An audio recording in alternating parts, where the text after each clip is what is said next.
All right, we're bringing back Cedric. Cedric, you've interviewed a lot of thinkers about the role of government. What does this budget battle say about the state of U.S. democracy today? What do you think? It speaks to how divided we are, that it's so hard to get things done, so hard to find agreement, common ground, so hard to get anything done without corruption or pork barrel being stuffed in, or everyone, kind of thinking about how they can get theirs. It's a mess. This is really unfortunate that, I don't know how many years of my life have I seen this same play kind of play out over and over, where they squabble and it's 4 or 5 senators always that cross lines to make this closer than you would think it would be to get anything done in the country. Maybe that's a good thing, though. Maybe we don't want them doing much, and that maybe having them fight with one hand behind their backs is the best thing we can get out of all this. Mm-hmm. So maybe that's the silver lining is, maybe more corruption and more terrible things would get done if they had more agreement between the two parties. It seems like they do agree on really one thing and one thing only, which is to just keep issuing and spending more money, printing more money, and issuing more debt.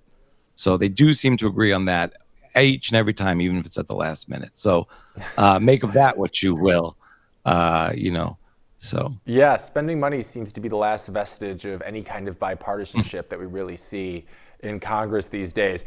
There's a really good book actually that talks about it. A quick aside, it's a Simon Sinek book called Leaders Eat Last, and he attributes the lack of bipartisanship in America to like Newt Gingrich in '94. I guess all of the representatives had to live in the same city, and they would interact with each other outside of work, which formed these bonds that let them work together, while they were in office. But now that's no longer the case. So we're in this world where winning is simply getting whatever your party wants through. It's not always about what's best for the country, which is a shame. Right. But like you said, maybe they'd be passing some really bad stuff if they were working together right now. So maybe it is a net positive. Who knows? Yeah, I got to ask you, though, what are your thoughts? Go ahead. No, I try to see the positive in it, and they're stalemated for a reason, and may they be stalemated forever, maybe. We'll see. It's a shame nothing productive gets done, though. It's hard. Yeah. Sorry to interrupt. Yeah, no, Congress always moves at a snail's pace. No worries. We got a little bit of a delay here, so you're doing great. I do want to ask you, though, what are your thoughts on Senator Merkley's failed attempt to ban lawmakers from owning crypto? Do you think politicians should be allowed to hold the assets that they're regulating? I think they should be allowed to hold the assets that they're regulating. But I think that this is really getting at a sort of insider trading. And I wonder how much of that pork being stuffed into these bills is them sort of speculating or getting out ahead of the knowledge that if they get their things passed, they would profit from that directly. Mm-hmm. So, maybe there's credence to lawmakers not being able to hold certain assets, maybe especially assets maybe they regulate on or propose or, drive bills on or what's it called, committees. So, I'm not well versed in that area, but I think it would be hard to find people who would want to do civil service for America and to then have to ask them all to sell their assets before going into Congress.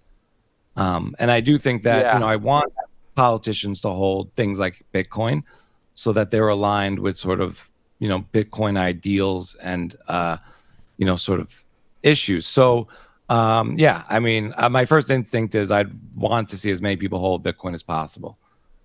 If you're holding something and legislating on it, the idea of insider trading or doing what's in your own best interest because you have that information, like I would expect that from anybody to do that, right? But there's got to be some kind of middle ground where legislation isn't being impacted so fundamentally by people's own personal interest. I don't know what the answer to that one is, but hey, if they're holding Bitcoin, they're at least aligned with you and I. So, a lot of us have noticed how well Nancy Pelosi has done, or her husband has done, as a hedge fund manager, and that's astonishing and disgusting.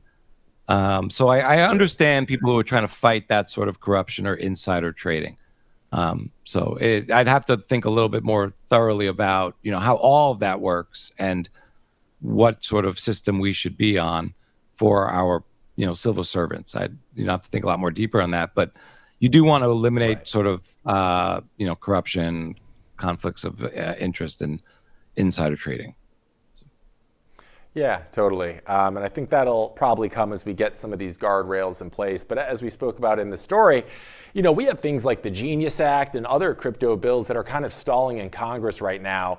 Do you think we'll ever get any kind of sensible legislation, or will Bitcoin always live outside of the political machine in some way? I think that the machine will continue to sort of bend towards Bitcoin, and we'll get incrementally better legislation as we go. I think that's maybe the optimist in me, or being hopeful. Things seem to be going in a much better direction for Bitcoin, and I think that's predicated on them needing to grow the stablecoin market for various reasons. Stablecoins are now the fifth, I think, largest buyer of U.S. treasuries, and they really need to continue to issue treasuries, hopefully at lower rates, I think is what they would want.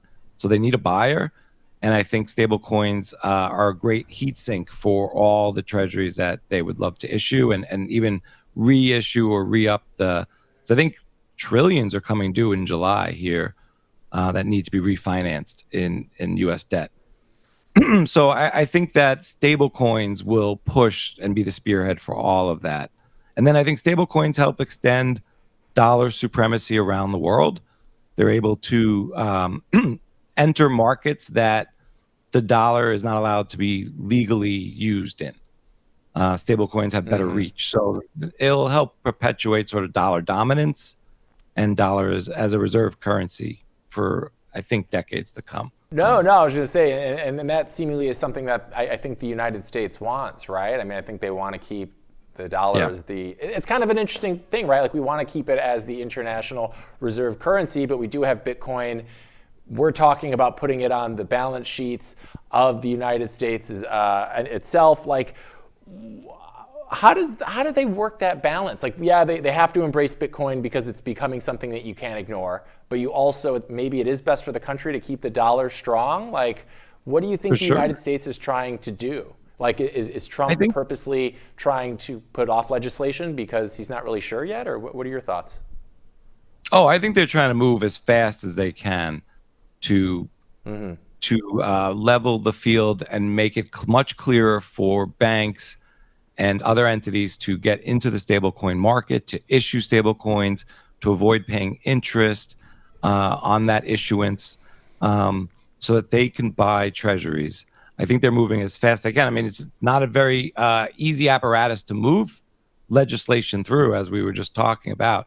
So even the desired bills are very difficult to get forward quickly.